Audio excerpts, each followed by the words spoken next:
क्या भगवान दुख काटते हैं?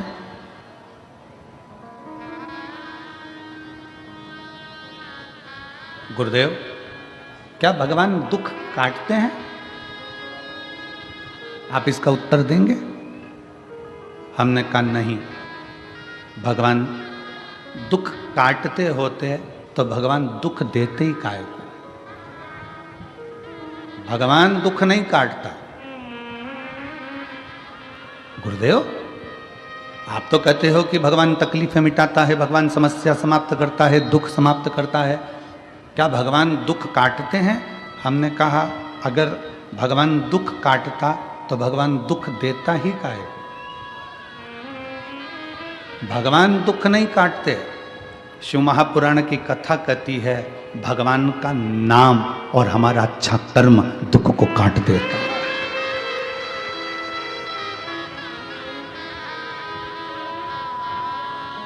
हमारा अच्छा कर्म और भगवान का नाम।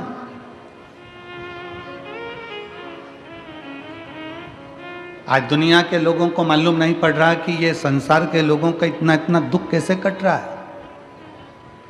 जिस बीमारी में एक बच्चा पाँव से लेकर सिर तक पूरा की पूरा बेकार होता चले जाता है, आखिरी में उसका शरीर काम करना बंद कर देता है और शरीर छूट जाता है, वो बच्चा भी कैसे ठीक हो जाता है। कैंसर जैसा रोग कैसे ठीक हो जाता है।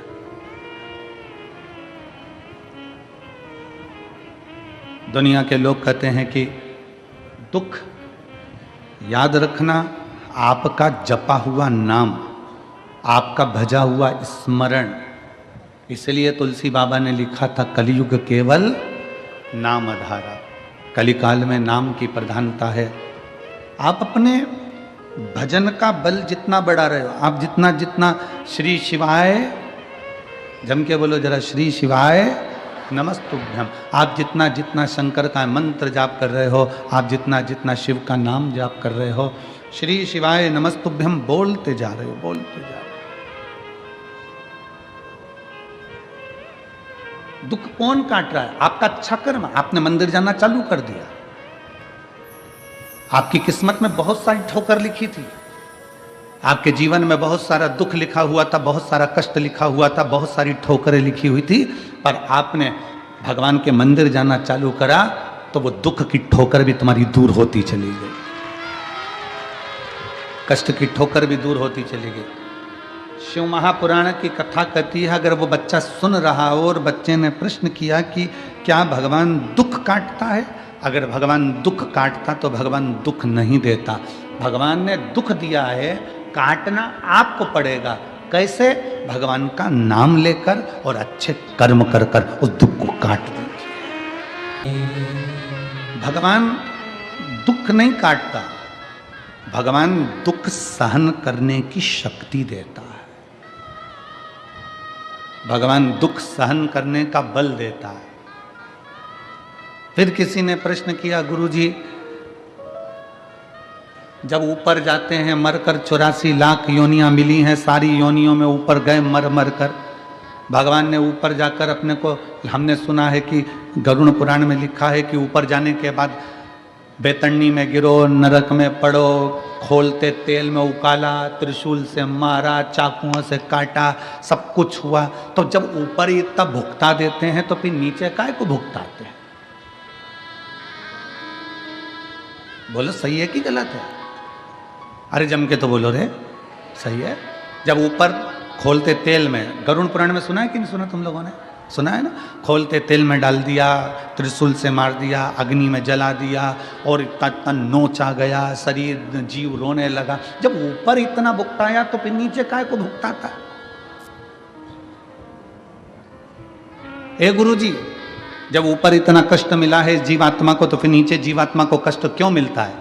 हमारा कहना केवल इतना सा है कि जब हॉस्पिटल में भर्ती रहते हो तो वहाँ तो दवाई खाना पड़ती है, इंजेक्शन लेना पड़ता है, दवाइयाँ पीना पड़ती है, सब कुछ हॉस्पिटल में होता है। ये समझ लो कि ऊपर हॉस्पिटल है जिसमें जीवात्मा का इलाज हुआ। इलाज होने के बाद जब वो घर जाता है ना तो वहाँ भी थोड़ी ना थोड़ी टेबलेट बांध के दे दी जाती है।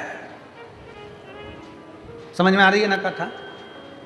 वो हॉस्पिटल है जहां हम भोग कर आए, और भोग कर आने के बाद वहाँ के डॉक्टर ने, धर्मराज ने, यमराज ने थोड़ी बहुत टेबलेट बांध कर दे दी कि अब ये नीचे जाएगा तो सुबह शाम ये दवाई मिलती रहेगी, मतलब कहीं ना कहीं दुख प्राप्त होता रहेगा। तो फिर बस उसी तरह डॉक्टर ने कह दिया घर जाकर ये दवाई लेना पड़ेगी, तो डॉक्टर से कहो डॉक्टर साहब मैंने हॉस्पिटल में इतनी दवाई खा ली, अब घर की क्यों दे रहे हो? नहीं, घर का डोज तो देना पड़ेगा, घर पर जाओगे तो ये दवाई तो लेना पड़ेगी, ऐसा तो करना पड़ेगा। उसी तरह जीवात्मा ने कहा जब हम इतना ऊपर भुगत लिए, हमें खोलते तेल में डाल दिया, अग्नि में पटक दिया, पानी में पटक दिया, हमें नोच नोच के खा गए, ऊपर हमें नरक में इतना भुगताया गया, अब नीचे क्यों भुगता रहे हो? तो भगवान ने कहा चिंता मत कर, हॉस्पिटल से छुट्टी करी है तो घर की टेबलेट देकर भेजा है, थोड़ा तो नीचे जाकर भी भोगना पड़ेगा।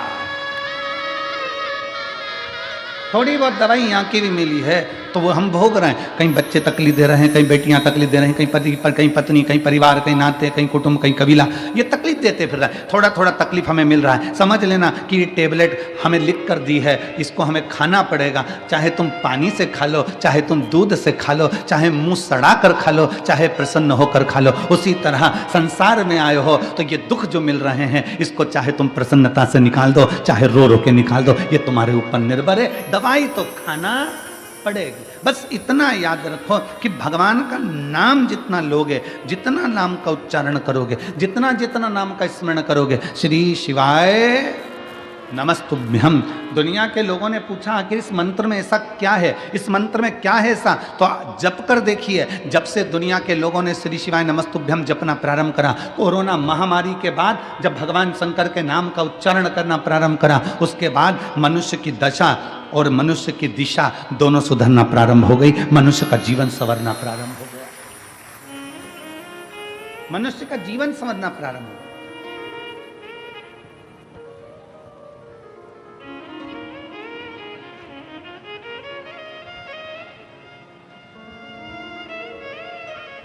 भगवान का नाम लेने से क्या होता है? तो कहा स्मरण होता है। स्मरण, नाम का स्मरण होगा तो हृदय में रमण होगा। हृदय में रमण होगा जब हमारे हृदय में भगवान के नाम का रमण होना प्रारंभ हो जाएगा।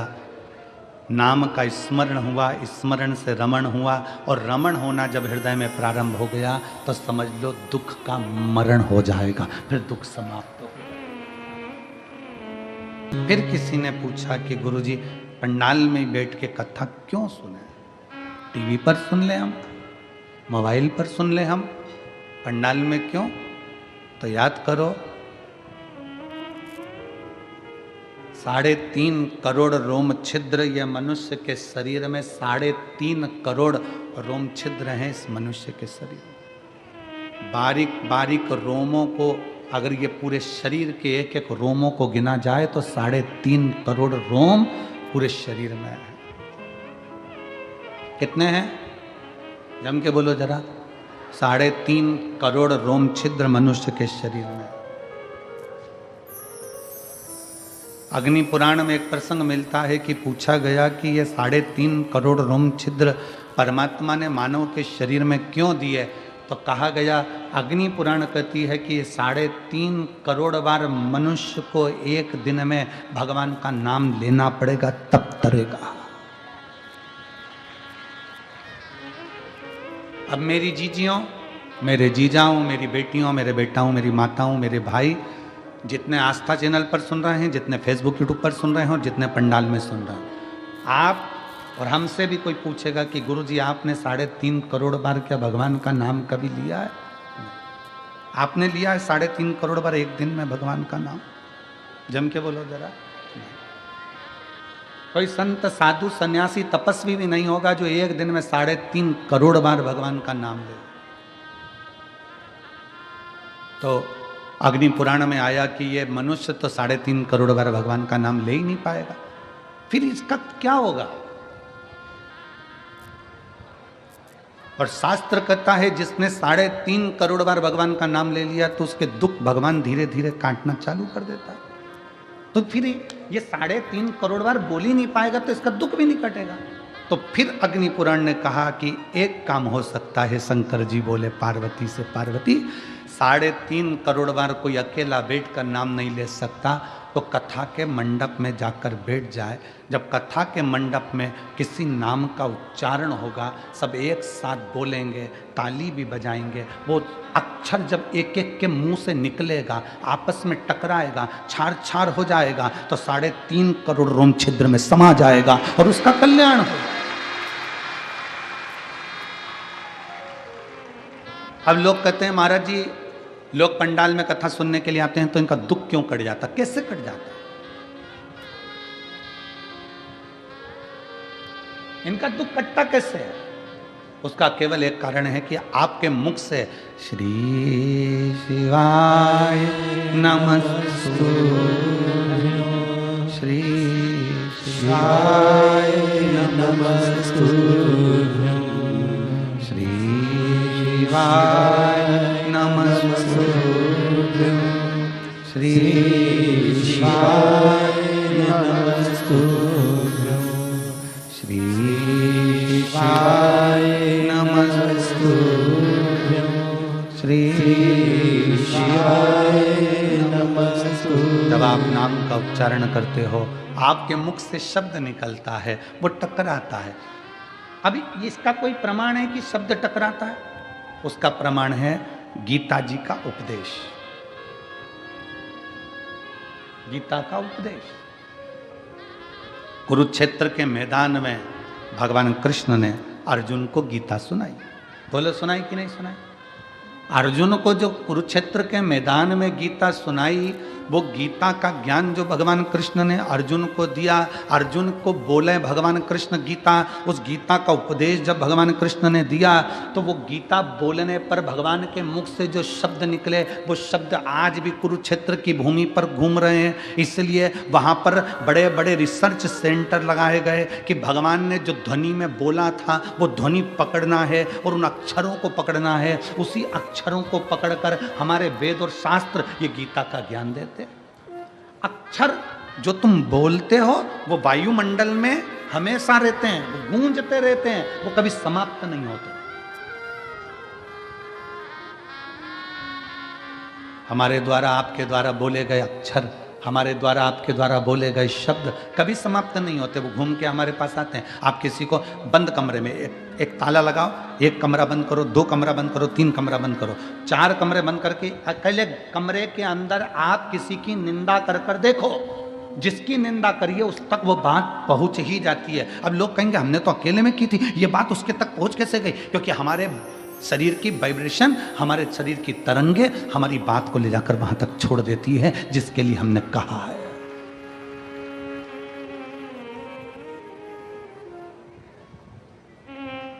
हमारे शरीर की वाइब्रेशन, हमारे शरीर की तरंगे वहां तक ले जाकर छोड़ देती है जिसके लिए हमने अपशब्द कहा। आप किसी को गाली देकर देखो, चलो जाने तो आपका कोई नौकर हो ना, आप अपने घर पे बैठ के नौकर कोई कुछ अपशब्द करके देख ले, नौकर नहीं है वहाँ पर, परंतु उस नौकर को मालूम पड़ जाएगा कि मेरे सेठ के मुख में, मेरे सेठ ने मेरे लिए कुछ कहा, मेरे सेठ के दिमाग में कुछ चल रहा। हमारी वाइब्रेशन बता देती है, हमारी तरंगे बता देती है। इसलिए शिव महापुराण की कथा कथी, अच्छा विचार करिए, अच्छा सोचिए। अगर कोई तुम्हारा दुश्मन है ना, उसके बारे में अच्छा सोचना चालू करो। एक दिन वो दुश्मन तुम्हें सुंदर माला लाकर ना दे, तुम्हारे को गुलाब का फूल लाकर ना दे, तुम्हारे लिए गुलदस्ता लाकर ना दे, तो कहना जो दुश्मन है उसके लिए भी अच्छा सोचना प्रारंभ करो, श्रेष्ठ सोचो। बहू सास की दुश्मन नहीं है, सास बहू की दुश्मन नहीं है। अगर बहू की दुश्मन होती सास, तो अपनी रकम तुड़वाकर बहू को ना देती शादी के पहले, शादी के समय पर।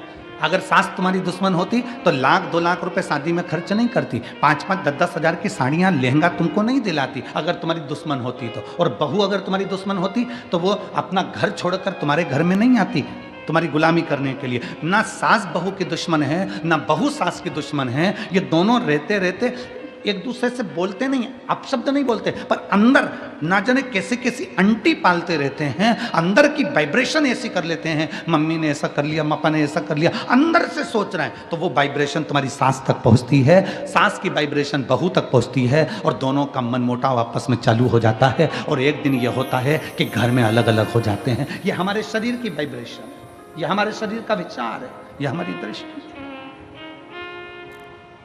आप अच्छा सोचो ना। एक स्त्री, एक पत्नी रोज पति पर शंका करती है, रोज प्रतिदिन शंका करेगी, मन में शंका भरा गई है तो शंका करती रहेगी, शंका करती रहेगी, शंका करती रहेगी, शंका करती रहेगी। आखिर में पति को मालूम पड़ जाएगा कि ये शंका कर रही है। पति शंका करेगा तो मालूम पड़ जाएगा कि पत्नी शंका कर रही है। ये हमारी वाइब्रेशन है हमारे शरीर की जो वहां तक पहुंचा दी। ये हमारे शरीर की वाइब्रेशन है जो वहां तक पहुंच रही। शिव पुराण कहती है अच्छा सोच, जब हम भगवान का नाम जाप करते हैं तो वो मंत्र टूटता है जब आपस में टकरा कर। तो जितने शिव भक्त यहाँ बैठ कर कथा कर तत्व ग्रहण कर रहे हैं, लाखों शिव भक्त भगवान शंकर की कथा सुन रहे हैं। कोई टीवी के माध्यम से, कोई मोबाइल के माध्यम से कथा सुन रहा है, और जब वो भी मंत्र का जाप करता है तो उसकी वाइब्रेशन उस तक पहुंचती है और उन सब का कल्याण हो जाता है, जो चाहे टीवी पे सुने चाहे मोबाइल पर सुने। श्री शिवाय नमस्तुभ्यं, श्री शिवाय नमस्तुभ्यं। सब बोलिए श्री शिवाय नमस्तुभ्यं, श्री शिवाय नमस्तुभ्यं, श्री शिवाय नमस्तुभ्यं, श्री शिवाय नमस्तुभ्यं। ये हमारे शरीर की तरंगे हमें वहां तक लेकर जा रही हैं। हमारे भीतर की तरंगे हमें वहां तक लेकर जा रही हैं।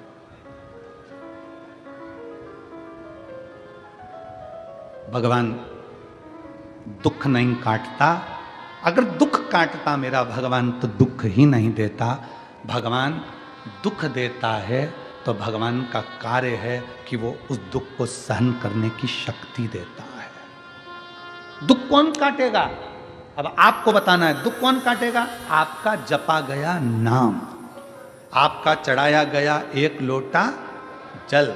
आप जो अपना घर छोड़कर परमात्मा के दरवाजे तक जा रहे हो, किसी भूखे को भोजन करा रहे हो, किसी प्यासे को पानी पिला रहे हो, किसी व्यक्ति के दुख की घड़ी में तुम काम आ रहे हो, और एक लोटा जल भगवान शंकर को चढ़ा रहे हो और मुख से श्री शिवाय नमस्तुभ्यम कह रहे हो, तुम्हारा वो सत्कर्म, तुम्हारा वो भजन, तुम्हारा वो नाम जाप, तुम्हारा वो स्मरण तुम्हारे दुख को समाप्त कर देगा, तुम्हारे कष्ट को समाप्त कर देगा। दुख कौन काटेगा? तो कहा दुख भगवान का नाम काटेगा। आपका चढ़ाया गया एक लोटा जल तुम्हारा दुख काट सकता है। दुनिया के लोगों को आज समझ में नहीं आ रहा कि एक लोटे जल में क्या बल है। दुनिया के लोगों को समझ में नहीं आ रहा कि शिव पर चढ़ा गया जल पीने का क्या फल है। दुनिया के लोगों को समझ में नहीं आ रहा कि जब बीमार पड़ो, तकलीफ हो तो एक बेलपत्र जरूर खाओ। रोज भले मत खाओ, पर अगर शरीर में कष्ट हो गया है तो खाओ। रोज भले मत खाओ, पर दुख आया तो उसको खाओ। जिस दिन दुनिया के लोगों को मालूम पड़ेगा, समझ में आएगा, तब वो जानेंगे कि सारी समस्या का हल एक लोटा जल, ये गलत नहीं है, ये सिद्ध है, ये सिद्ध है।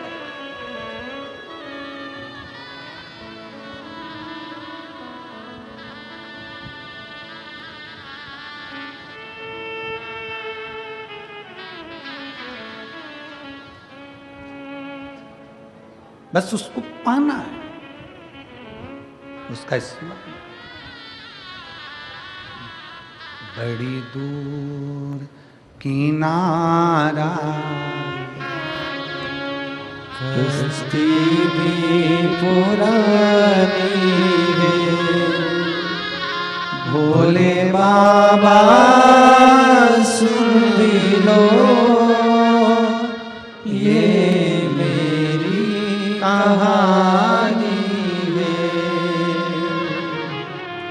बड़ी दूर किनारा है, कश्ती भी पुरानी है, भोले बाबा सुन भी लो ये मेरी कहानी है।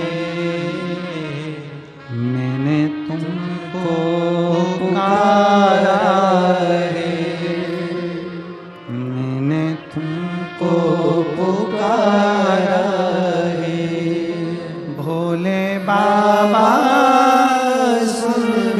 लो,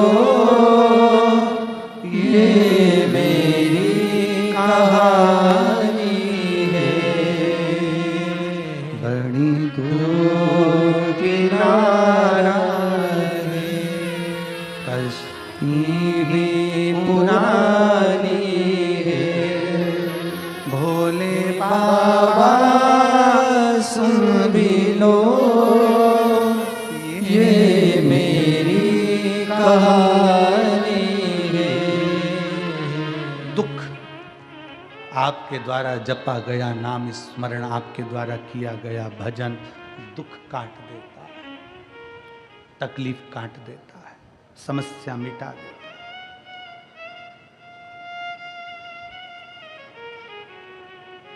ए मेरी सिरपुर की जीजियों, मेरे सिरपुर के जीजाओं, मेरी माताओं, मेरी बेटियों, बेटाओं, मेरी जीजियों, जब जिंदगी में दुख आए किसी के सामने जाकर मत रो। जाना है घर में से लोटा भर कर पानी भरो।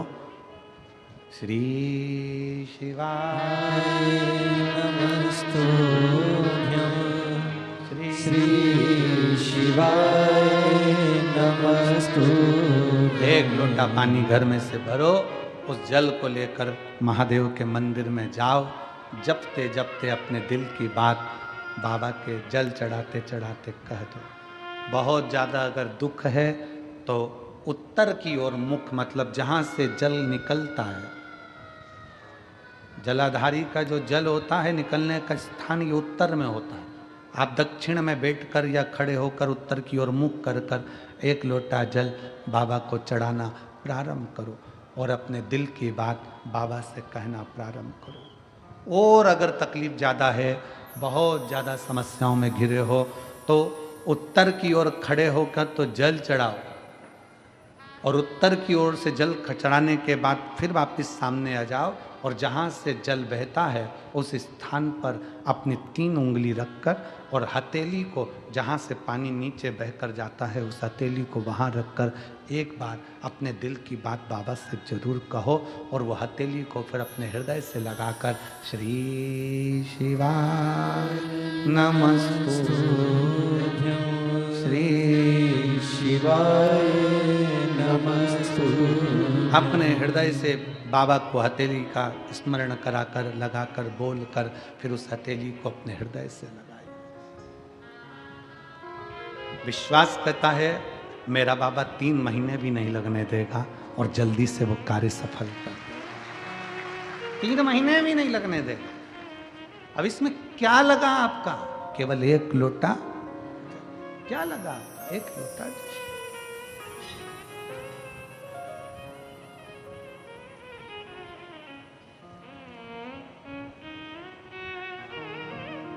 आपकी शुभ भक्ति, आपकी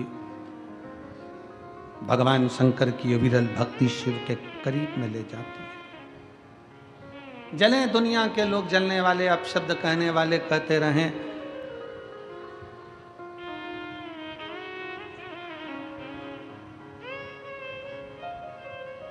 उनका काम है जलना, उनका काम है अपशब्द कहना, कहते रहेंगे। वो कहते हैं ना, तुम जलन बरकरार रखो, जलवा मेरा महादेव बरकरार रखेगा। तुम जलन बरकरार रखो, जलवा मेरा महादेव बरकरार रखेगा। दुनिया जलती रहे, जले, तुम मेरे बाबा को एक लोटा जल पूरी श्रद्धा के साथ, पूर्ण विश्वास के साथ, पूर्ण भरोसे के साथ, पूर्ण भरोसे।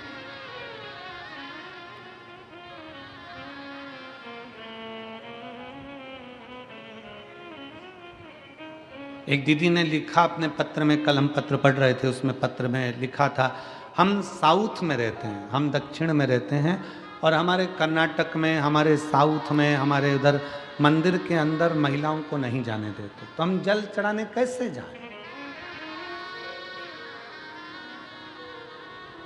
साउथ में हमें मंदिर के अंदर जल चढ़ाने नहीं जाने देते, तो हम कैसे जाएं? तो मेरा उन दीदियों से निवेदन है, मंदिर में जल चढ़ाने का मना करते हैं, बेलपत्री के पेड़ के नीचे तो जल चढ़ाने का मना नहीं करते, उसके नीचे चढ़ाएं। और अगर बेलपत्र के पेड़ के नीचे जल चढ़ाने का मना करें तो अपने घर के बगीचे में मिट्टी को थोड़ा सा ऊंचा करिए, शिवलिंग जैसा निर्माण करिए, जल चढ़ा दीजिए, फिर अलग से 1 लोटा जल और चढ़ा दीजिए, तो वहीं विसर्जन भी हो जाएगा और जल भी चढ़ जाएगा। दिल मन चंगा तो कठोते में गंगा। मन अगर चंगा है, मन प्रसन्न है, तो सब कुछ हो सकता, सब कुछ।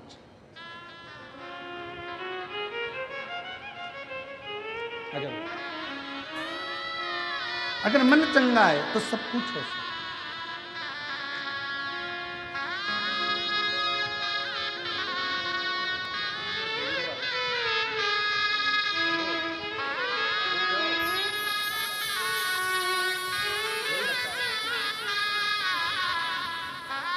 यही बालक है जिसके पेट में से थैली निकाल दी गई थी और डॉक्टर ने कहा था जिंदगी भर नहीं निकलेगी, और सीहोर में 3 दिन रुकी रही और बाबा का चढ़ा जल लगाती रही, बाबा की आश्रित हो गई, बाबा को चढ़ा।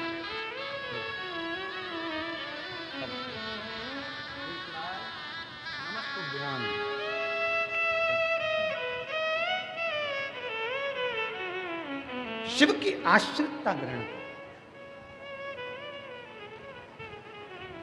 दुख हम आप जो मंत्र जाप कर रहे हैं, जो भजन कर रहे हैं, जो स्मरण कर रहे हैं, जो नाम जाप कर रहे हैं, जो कीर्तन कर रहे हैं, ये हमारे दुख को काट देता है।